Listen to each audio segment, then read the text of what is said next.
Good afternoon, everyone. This is Dr. McClellan. It's Friday afternoon, and hopefully this video will be uploaded sometime around this afternoon if YouTube decides to work well with me. Sometimes it doesn't.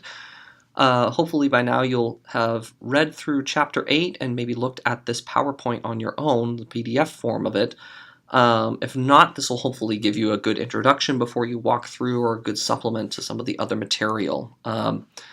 So, Chapter 8 covers a lot of new concepts, but the most important one that we want to focus on, which I'll address first, is the concept of a participle. And I'm just going to make a note of this now. This will make a little bit more sense in a little bit, but for Chapter 8, we're just looking at the present tense, since we're only dealing with that with verbs for now, and the middle voice for participles. Chapter 9, the next one, will introduce you to present active voice participles. So that'll make a little more sense in a little bit, but it's important to make a note of that now, that the participles you see in this chapter are just coming from the present tense and the middle voice. So just make a quick note of that if you're following along with your notebooks.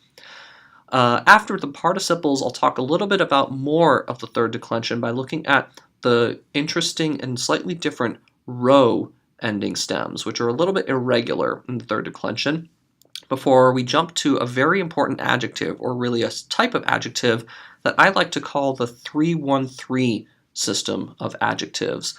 Adjectives like pas, pasa, pon, that unlike adjectives like kalas, kale, kalan that follow the second and first declension set of endings, pas, pasa, pon is going to follow the third declension in the masculine and neuter system, pas and pon, but the feminine system in the middle with pasa will follow the first declension, which is why I call it 3-1-3. Third declension, first declension, third declension for pas, pasa, pon. And then finally, at the end of this chapter, we'll talk a little bit about Greek numbers, how to count in Greek with cardinal numbers like 1, 2, 3, and so forth, and the ordinal set of numbers, how I say something came first, second, or third in a particular order, hence ordinal. So that's a lot that we have to cover in Chapter 8, but before we get into some of the details, we should take a step back and think about where we've been so far. You're now starting to get a really clear picture of the big forest of different types of words I can learn in an ancient Greek vocabulary. And mostly we've been focusing on two basic types. Nouns and adjectives both follow a relatively similar system where they break down into three pieces of information. All nouns are going to have gender, right? Some are masculine, some are feminine, some are neuter. And when I see a noun in a sentence, it can be singular or plural. I can have one or many of a thing or person.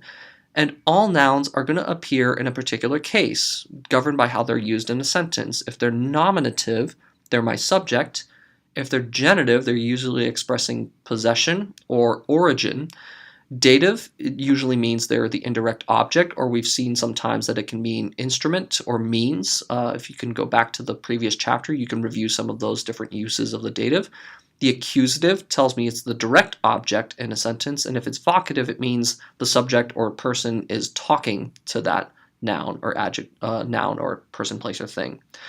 Adjectives, because the described nouns have to match them in all three categories. So adjectives also have gender, number, and case, governed by the ending that they have. So that's a pretty basic system. We've gotten pretty used to that by now in our different readings and exercises. Verbs follow a different system. Verbs have 5 pieces of information that you have to know in order to identify and translate them. And I'll just review these now. This should be a familiar list by this point.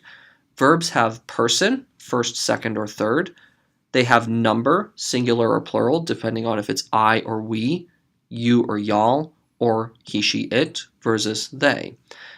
Verbs also have tense, governing the time of the action, and so far we've been just dealing with the present tense, so that makes things a little bit easier for us. Verbs also have a mood, which we'll talk about a bit later, but so far we've just been dealing with the indicative mood. Verbs indicate something is happening, in fact, along with the imperative when I give a command for something to take place. And then finally, verbs have a voice. They can be active, middle, or passive. We haven't learned the passive voice yet. It's a pretty simple system because it's pretty close to the middle voice, but so far we've just seen verbs that fall into the active or middle category. So person, number, tense, mood, and voice is the list that you want to memorize with verbs, as opposed to gender, number, and case with nouns or adjectives. The reason I go through all this list again, in part to just kind of take a step back and see where we've been, is that these are actually going to be blended by the system of participles. This can be a little bit confusing to a lot of students taking ancient Greek, but it doesn't really have to be, because basically participles at their very heart are what we can consider verbal adjectives, or to make it a little bit clearer, they're adjectives, they're descriptors of nouns that come from verbal ideas. In English, these are words like running, barking, beaten, or wounded in the examples that you can see below in red. The running man, the barking dog. Which man is it? It's the man who's running. I'm giving a description of him. But that description comes from a verb, to run. Instead of saying the man runs, I can describe him as the running man. The barking dog comes from the verbal idea to bark. The beaten army, in a more passive voice, comes from the verb to beat, right? It should be pretty intuitive that I've just changed it by adding a little ending to it. Same with the wounded soldier. I'm describing a soldier with an adjective that comes from a verb, to wound. So because these words are adjectives, if I put them into ancient Greek, they're going to behave like other adjectives. They have to have a gender, number, and case to modify nouns in any sentence, because that's how nouns work in ancient Greek. So participles are going to have gender, number, and case as well. They're going to break down into all those different forms. But because they also come from verbs, participles are also going to have tense and voice. And this is going to be a little bit clearer when we have different tenses added to our verb systems a little bit later in the semester, but I just want you to be aware of this system now, because for today we're just focusing on a very specific tense and voice, the present middle, or what we might call the middle passive, because we'll eventually see this is the same form in the passive. So for now, just know this as the present middle system for participles. So don't worry too much about the tense and voice for now, but eventually we'll see that participles can break down into the different cases, numbers, and genders, just like any other regular adjective. So how do I form a participle in this system? The present middle system is very easy in Greek, which is why we're starting with it in Athenaze in Chapter 8. The basic formula at the top is that I'll take a verb's stem. Let's say lu, for example. We use the verb luamai, I ransom.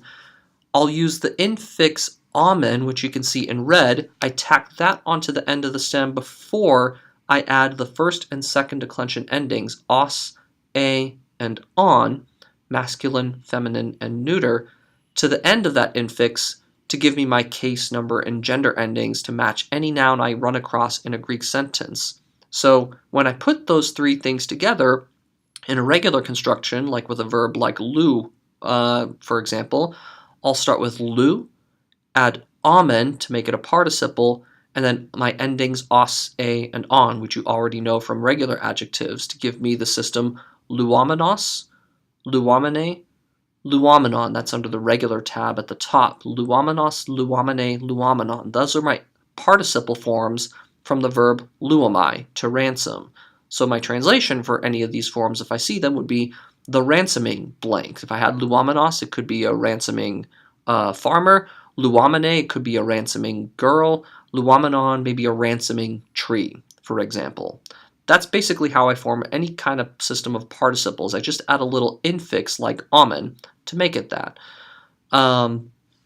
It's important to remember, though, that when I add amen to any stem, I have to pay attention to the contraction rules. So, for example, if I have an epsilon contraction verb like phileo, and I want to make a middle participle of it, I'm going to have to remember what happens when epsilon what happens when epsilon and omicron run into each other. So when I make a participle out of phileomai, I'll start with my stem phile, add amen to make it a participle. You can see this in the middle of the slide. And then my endings os, a, and on, which you already know. But because epsilon is running into omicron in amen, that's going to contract to philumenos, philumene, philumenon, because I had a run into each other. So philumenos, philumene, philumenon, the one loving himself, or herself, or itself. It's a rough translation. This is a little bit of a hypothetical, but you can just see how it forms. That's all I want you to pay attention to for now. Similarly, I also have to be careful when I'm working with alpha contraction verbs like timao, or horao, or boao. When that alpha stem runs into amen, alpha and omicron, you already know, makes omega. So instead of timaomenos, aon, I'll get timomenos, timomene, timomenon for my forms. So just remember the contraction rules. This is the basic formula you have to remember for how to form any present middle participle. I just add amen to the end of the stem before I end my adjective endings os, a, on. So that should be pretty simple. All I'm really doing here is adding that little red infix to the end of the verb stem before all those adjective endings. And with that system, I can have all these different forms of ransoming, luamenos, luamene, luamenon, and from there, all I need to remember is that those endings, os, a, and on, you've already seen these systems before because I'm just following the second declension endings for the masculine, os, u, o, on, e, oi, on, ois, u, oi in the plural. In the feminine, I'm using the first declension endings, a, ace, a, ain, a on the left, and in the plurals, I, own, ice, os, I. And the neuter is going to follow the same second declension endings you've already seen before. On, u, o, on. Remember, the nominative and accusative are always the same in neuters. And in the plurals, a, on, ois, a. It's very straightforward when you're moving from all these endings. This is nothing new. I want you to remember that. You're not learning any new endings here. You're just kind of seeing all of the system put together. So as an adjective, luamenos, luamene, luamenon can break down into all these different cases and numbers and genders. And the way I translate it most of the time, because it's middle here, so remember this is not luo to loosen, but luomai put into a participle, it means ransoming as a descriptor for a noun. So when I see this used in a sentence, I'll use a different example, ergadzomenos. Typically when I see any participle, I'll start by adding the ending ing, which is what we do in English with words like ransom. How do I make a verb like to ransom an adjective? Add ing to it. That's usually how I make a participle. The ransoming person, the ransoming woman, the ransoming thing, a tree, for example. Or flying, working, falling. Those are all participles in English. These are verbal ideas, ransom, fly, work, and fall, being elevated into adjectives, the ransoming blank, and so forth. But it's also important to remember that participles can be used in very different ways. Greek loves to use participles to carry a lot of weights for meanings in sentences. And when we see them appear in Greek sentences, we have to pay very close attention to how they're being used and in what position they fall in a sentence. So I'm going to walk through a couple examples, and your textbook does a great job of going through this as well. But you should also take the time to go through your Pratt Greek handbooks, the little white grammar handbooks, to review some of these as well. It gives you several different examples of these types of uses of the participles, and we'll talk a bit about these on Monday as we review the chapter. The basic use of the participle is what we call the attributive use. These are like attributive adjectives that we saw way back in chapter 5. So if you want to take a minute to just look back quickly through that PowerPoint or just look through chapter 5, it's basically working the same way as that. So sometimes participles can work like a basic attributive adjective, giving an attribute, a description of a noun that it goes with, and it usually follows the definite article when it does so. So for example, I could have a sentence that starts with the phrase ha alturgos ha ergadzomenos, which means the working farmer, or I might say the farmer, the one working, the one who is working. You can see how that fits together. They all agree with each other. They're all masculine, singular, and nominative. So alturgos and ergadzomenos work together. Ergadzomai is a verb that just means to work. You'll learn that from this chapter and a couple later ones. On the other hand, if I want to stick with luomai and make it a participle, I can change it to a feminine to go with he luomane basileia. Notice they're all feminine, nominative, and singular. If my sentence starts with that phrase, I'm going to know to translate them together as the ransoming queen. Remember, this is the middle voice, so it's not the loosening queen, the queen who's loosening. This is middle voice. The ransoming queen is how I'll translate this. I'm sticking with the middle voice here. So he luomane basileia all goes together. And this is most of the time how participles will work. They're just basically giving descriptions in a rich way with verbal ideas, making them into adjectives by adding amen to them. Sometimes, however, participles can serve very key functions with other verbs, finishing the thought for them. This is what we call the supplementary use of participles. So if you take a look at the sentence at the bottom of the slide, ha aut urgas ou pauetai ergozomenos, I can see that something slightly different is happening here. It's not being used just as a basic descriptor, but it does still go with aut urgas. Notice they still agree with each other. Aut urgas and ergozomenos are both nominative, singular, masculine. But the way I would translate this one is by taking ergozomenos a little bit closely with the idea of pauetai. To stop oneself often will take a participle after it as a supplementary meaning. So this one translates a little bit more clearly as the farmer does not stop himself, because this is middle, from working, does not stop working. And you can almost see how that translates in. So I wouldn't say the working farmer doesn't stop. That doesn't quite fit the meaning here, but rather the farmer does not stop working, because this participle, ergozomenos, is supplementing the meaning of pauetai. What does he stop doing? Well, he stops ergozomenos, working. He doesn't stop working. Fits together. That's what we call the supplementary use. The more common use of the participle than supplementary is what we call the circumstantial participle. This is a very technical term that basically means that participles sometimes give a circumstance that accompanies the main action or the main verb in a sentence. So take a look at the sentence below. Ha aut urgas en to agro ergozomenos ton lukon hora. There's a lot going on here, and ergozomenos, the first thing you want to know is what is it going with? What's it matching with? What is it modifying in the sentence? Well, if you look at ergozomenos, it's pretty clear that it's masculine, nominative, singular, because it has os at the end. So what else could it be going with other than ha aut urgas? So I know the farmer is working, and notice it makes a nice sandwich pattern, en to agro, in the field. I'm already kind of on my way in the sentence. The farmer working in the field, but I still need a main verb here, because participles will never be your main verb. Something else is in the sentence. And look at the end of the sentence with hora. The farmer sees, all of a sudden, ton lukon, the wolf. So how do I put all this together? Well, the first step is to just do what you normally do with participles. Add ing to the end of the verbal idea.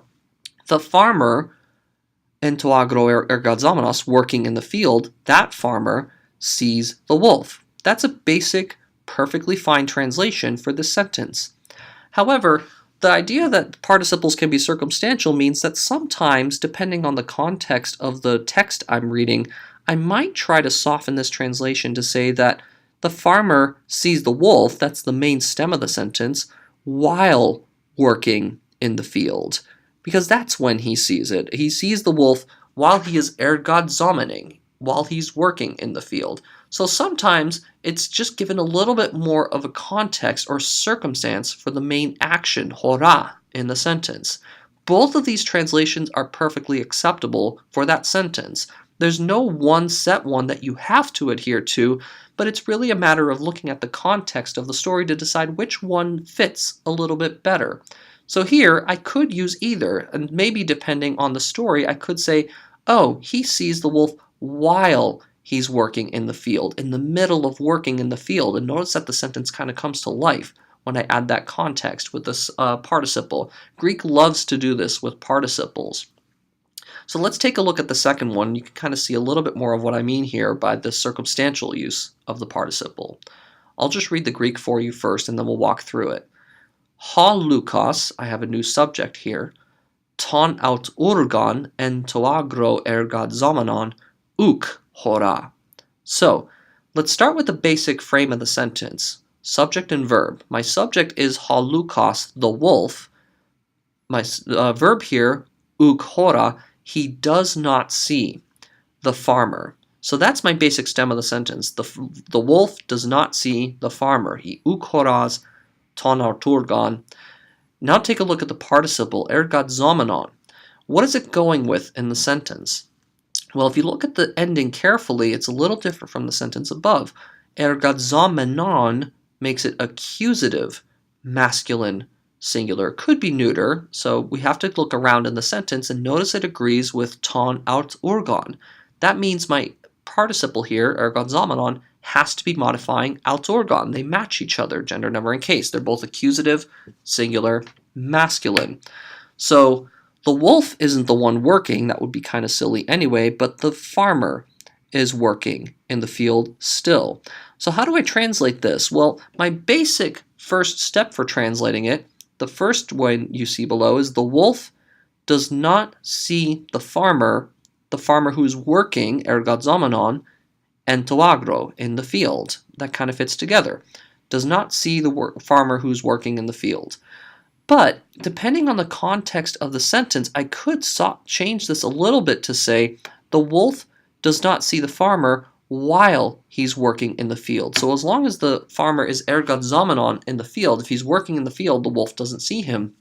Perhaps later, when he stops working in the field, the wolf will see him. If I had more of the story, I might change it. But that's one way the participle can change in its translation in English. And participles like to do this a lot in ancient Greek. So you do want to keep in mind that the circumstantial use can work. And usually I'll translate a circumstantial participle with the phrase while or when to give some context to the story or sentence that I'm looking at. So again, just like the first example you had before on the middle of the slide, this bottom sentence can be translated with either of those two phrases at the bottom. Both of them are technically correct, and it just matters to look at the context of the sentence to decide which one makes the most sense. And we'll get some practice with this on Monday, but make sure to spend some time with this part of the chapter, looking over circumstantial participles and seeing the different ways that they can work. Okay. So hopefully participles make a little bit more sense now that you've gone through that. If not, now is a good time to kind of pause the video, go back through the PowerPoint, look at that part of Chapter 8, and make sure you have that down before you go a little bit further. Once you're ready, let's pick up here with reviewing the third declension. So I mentioned in the last chapter, in Chapter 7, that to really understand the third declension, you really just want to make sure you have this chart in front of you down cold. So just to review, you never can predict the nominative in the third declension. It's always going to change depending on the stem. You always have to look to the genitive and look at the ending os. So just to review these endings, I have blank, I don't know what another nominative is, os, e, a, blank, s, on, c, as, s, if it's masculine or feminine. If it's neuter, it's going to be blank, os, e, blank, blank, a, on, c, a, in the neuter. That's their basic formula. This is a chart that you want to have down. So most of the time, you want to be looking for those endings in the third declension. There are some nouns, however, that are a little bit irregular, and these are typically ones that end in rho. Another way to think of these irregular nouns are that they are all related to the family. The family nouns, the father, the mother, and the daughter, all are a little bit irregular and will actually change their stem very slightly as they go into the different cases. But notice that they all kind of follow a similar pattern. So take a look at pater, father, for a second. These are all the singular forms of each of these nouns. We'll look at the plurals on the next slide. But pater, patros, father, starts with the nominative pater, which we can't predict. Remember, nominatives are a little bit random in the third declension. When I go to the genitive patros, I'll see that my stem ends in tau-rho, patra. That's going to also work in the dative, patri, to or for the father. But when it goes to the accusative, this noun is a little bit irregular and changes its stem slightly to patera rather than patra. So patera is a father in the accusative. This is not what we would normally expect in third declension, which is why these nouns are all irregular. They don't follow the rules as they should. And then in the vocative, I'll have pater, the short version. So just be aware that this noun will go between a couple different stems. This won't be something I'll hammer home on any quiz, but you do want to be aware of these irregular forms. Fortunately, mater, matros, the word for mother, is going to follow the same pattern. So if you know one of these nouns all the way through with its different stem changes, then it should be pretty regular as you go through the rest. So mater in the genitive becomes matros, goes to matri, which all follows the third declension pattern. But when it goes to the accusative, it becomes matera instead of matra, like you would expect. But it's just like pater in that sense. And then the vocative, it's mater. Thugater is going to do the same thing. So I'll just work through the third column here. Thugater, daughter, is your subject. The genitive is thugatros, of the daughter. Thugatri, to or for the daughter. And then in the accusative, the stem changes a little bit to thugatera, the daughter, and then thugater in the vocative. So just remember that all three of these nouns are going to change their stems in those last two cases. In the plural, they look a little bit more regular at that point. They're going to keep those ter stems in almost all the forms, the nominative, genitive, accusative, and vocative. So working with father, I'll start with pateres, the fathers, pateron, of the fathers, but when I get to the dative plural, something strange happens. Instead of patersi, I have patrasi. For whatever particular reason, these three nouns to the Greeks sounded a little bit more natural with tra in the stem in the dative plural. So this is, again, these are all irregular nouns. There's nothing to do here but simply memorize these forms, get used to the sounds, and repeat them over and over. Pateres, pateron, patrasi, pateras, pateres. Everything else is perfectly regular and borrowing from those third declension endings. Same with mother. Meteres, meteron, perfectly regular, but in the dative plural, instead of metersi, you get metrasi, metrasi, to or for the mothers, and then back to meteres, meteras, meteres. And then finally with daughters, you have thugateres, the daughters, thugateron, of the daughters, and instead of thugatersi, you have thugatrasi, dative plural, to or for the daughters, and then finally thugateras, thugateres. Again, there's nothing really to do with these irregular nouns except to memorize these endings and repeat them out loud to yourself until they become familiar, and keep an eye out for them as they appear in the Greek. But as long as you know your third declension endings, they're pretty easy to identify and translate. You already know the stems of these nouns from your readings. Now, another noun that you've seen before that will go through some of these different endings is the word aner, andros, a man or husband. And you can see here that it's also going to follow a relatively similar pattern. It kind of borrows from the same system as those family nouns, but with a little bit less dramatic changes. So aner, andros declines or goes through the endings pretty much like you see here. So the singular forms on the left go from aner, the man, to andros, of the man. And once I go to the genitive and take away os, I know that my stem ends in dr. It's a row stem. Andros goes to andri, to or for the man, just adding an iota for the dative, to the accusative andra, the man, if he's somebody I hit, for example. The only irregular weird form is the vocative, which shortens to aner, with an epsilon instead of an eta. We would normally expect the nominative to be the same there, but this is why these row stems are irregular. They change stems when they're not supposed to. The plural forms, mostly regular, andres, andron, the men and of the men, nominative and genitives, just following the stem that you get from the singular system. But when it goes to the dative plural, instead of androsi, which you can almost imagine wouldn't sound very natural, becomes andrasi, 2 or 4 the men. The stem changes just ever so slightly to make it sound more natural. So again, this is an irregular noun. It doesn't follow the pattern exactly the way it should, but it has slight changes in the dative plural and the vocative. But once you get past that, the rest of it is regular. Andras, andres in the accusative and vocative. So I'm just going to read through these one more time so you can kind of get used to the sound of how this particular noun goes through all the different endings. Aner, andras, andri, andra, aner. Remember, vocative is irregular here. Now the plurals. Andres, andron, andrasi, andras, andres. This is one that you also just want to practice saying out loud to yourself so you get used to the progression of sounds, because it's just an irregular noun, like most rose stems. So the trick for this chapter is to really just spend some time with all these slides, starting from pater, mater, and thugater in the singular and plural, and spend a little bit of time sounding out aner, andros with all its different endings. There's really no trick to it but to sound it out until they become familiar.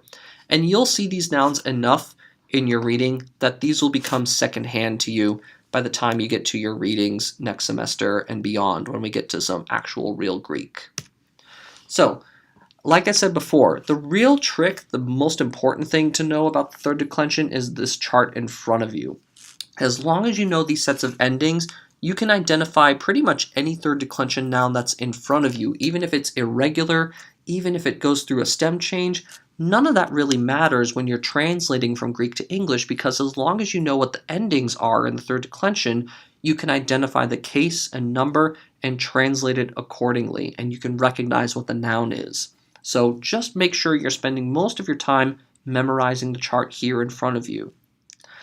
The other important concept we get in this chapter is a new type of adjective. A very important adjective, pas, pas, upon, follows what we might call the 3-1-3 system. What that means is that the masculine and the neuter, the first and third columns in this chart, are going to follow third declension endings, like that chart you saw on the last slide, os, e, a, s, on, si, as, and so forth. But the feminine noun, or sorry, not the noun, the adjective stem in the middle is going to follow the first declension. So 3-1-3 instead of 2-1-2 without some of the other adjectives you've learned. So what this means is that with the adjective pas, pas, upon, which means all or every or the whole of something, is going to go as follows. So I'm going to read these one column at a time, starting with the masculine on the left. Pas, all or every something. Pantos in the genitive, which tells me that the stem is pont. Remember, the third declension is random in the nominative, so I'll start with pas to pantos, and once I have that, I can go to panti in the dative, panta in the accusative, and I'll copy the nominative and the vocative, pas, oh, all something. Now, I'm going to jump over to the neuter on the right side because it's going to follow the same system. It's third declension. Pan is the neuter singular form in the nominative, all of something, which I'm going to copy in the accusative and vocative. Notice they're the same at the bottom, pan and pan. The genitive is pantos. The dative is panti, just like the masculine. So pan, pantos, panti, pan, pan.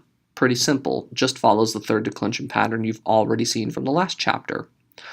The feminine forms are going to obey the first declension endings. They're not going to go into the third declension set, but rather follow their own rules. So we'll start at the top. Passa, all or every of a single female noun. Passes, because it's going to the genitive. Passe in the dative. And back to passan, passa in the accusative and vocative. The reason it's going back and forth, you may remember this rule back when we did the first declension, it doesn't end in epsilon, iota, or rho. So it goes a, ace, a, on, a. Passa, passes, passe, passan, passa. You should probably spend some time doing this adjective in an eraser game with yourself. I strongly recommend it as a great way to memorize these different forms. Go in one column after another. Pas, pantos, panti, pas, panta, pas. Passa, passes, passe, passan, passa, and the neuter pan, pantos, panti, pan, pan. Take your time with this. As long as you can think through it intuitively, It's pretty straightforward. You're just following different rules for different columns. Third declension for masculine and neuter, first declension for feminine. Let's take a look at the plurals. As long as I know that these are following the third declension rules in the masculine and neuter, everything is pretty straightforward. So let's start with the masculine column.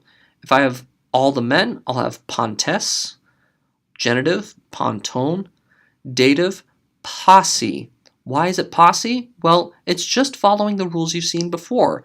Sigma beats up dentals and news. You've seen that happen before. So sigma just beats up those first two consonants in the stem and just leaves you with posse instead of pontsi. That would sound a little bit silly to an ancient Greek. So posse, dative plural, pontos, accusative, pontes, vocative. So that's your system in the masculine. In the neuter, jumping to the third column, remember that neuter plurals usually end in alpha. So I'll have ponta in the nominative, ponton, genitive, posse, again for the dative, and remember the accusative and vocative are the same, ponta, ponta, in the neuter. It's always going to copy. The feminine, first declension. So I'll start with passai. Remember, this is passa, pon, so I'm going to use the different stem, passai, passon, passais, passas, passai. The trick to these adjectives, as you're memorizing them and practicing them, is to treat each column individually.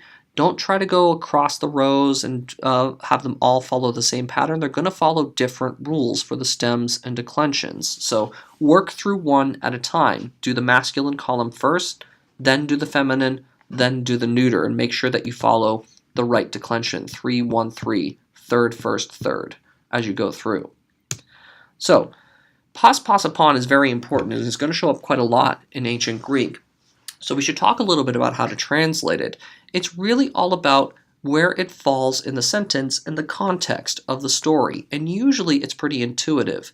So in phrases where it's in the predicate position, where it's not coming right after the definite article, it's usually going to mean all or whole. So for example, pontes hoi theoi, or hoi theoi pontes, means all the gods, or the every god, all of the gods together, because it's plural. That's the one that makes sense, all the gods. When it's talking about a singular noun, though, I'm not going to make it plural by saying all or every, but rather the whole of something. So I could have, for example, passa henaus, all the ship, or the whole ship went somewhere, not just part of it, or henaus passa. When it appears without the definite article, though, it usually means every. So for example, even though Passapolis looks singular, it could start a sentence to mean every city, for example, contributed to a war effort. Passapolis, every city. Or pas aner, every man contributed to a project, or for something like that. This is a special use where it appears without the definite article ha, he, or ta. So that's something to keep in mind when you see pas in a sentence. And usually the context kind of makes sense here. When it's by itself, it can also be substantive. We talked about substantive adjectives last chapter.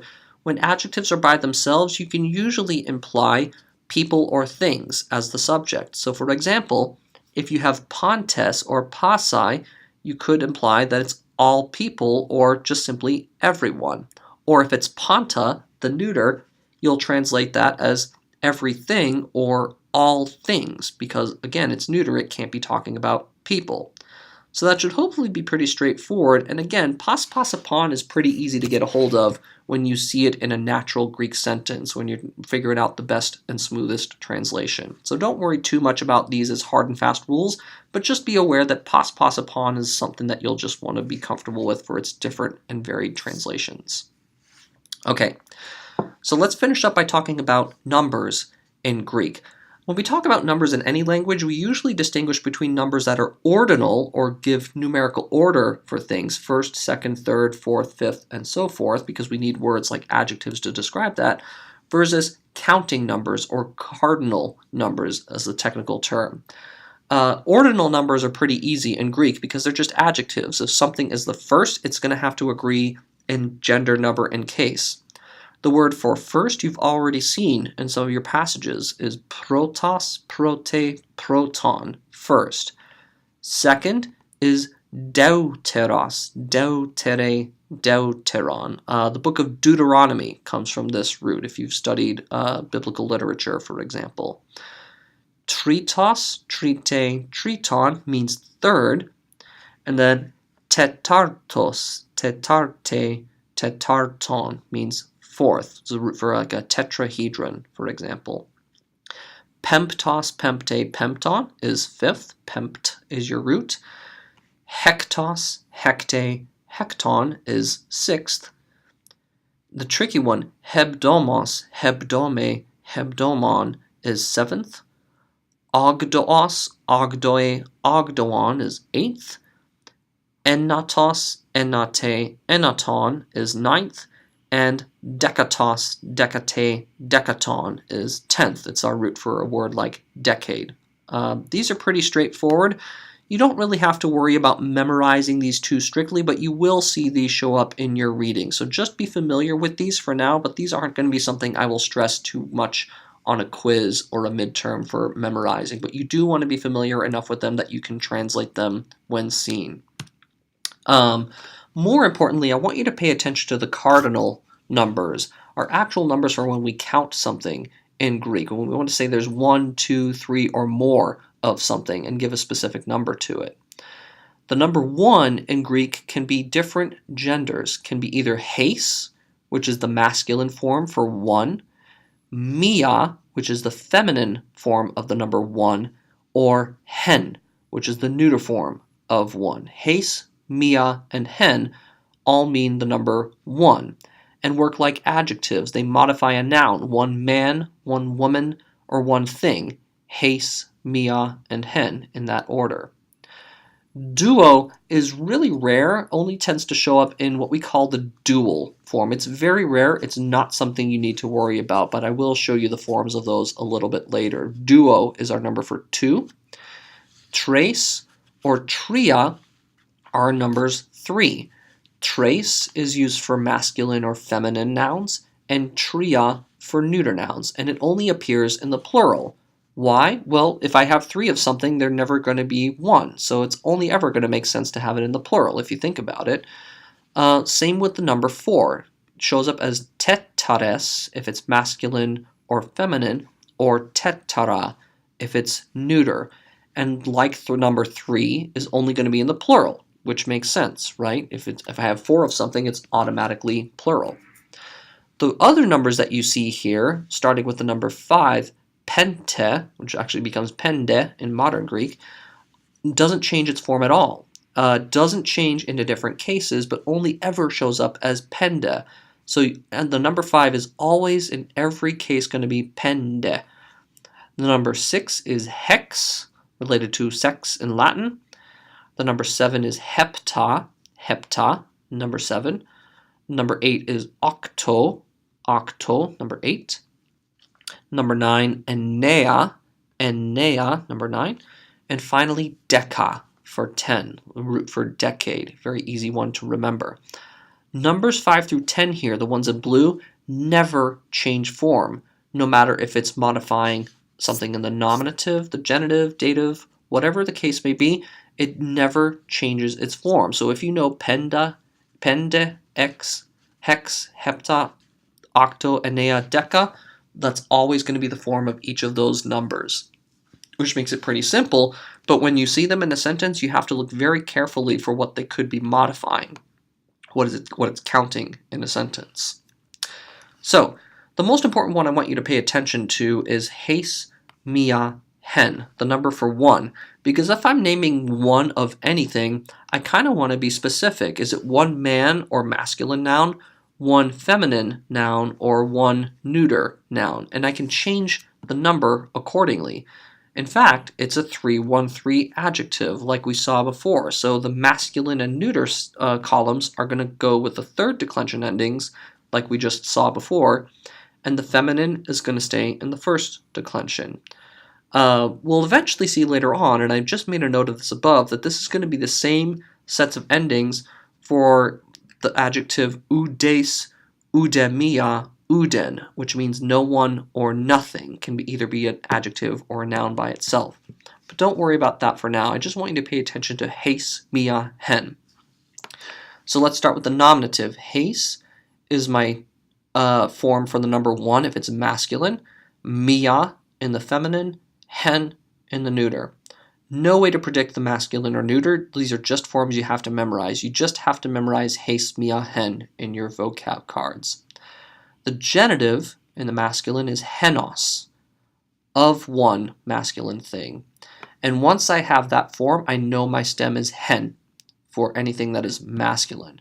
So the dative is heni, because it's third declension. I'm going to use the iota, 2 or 4, one man.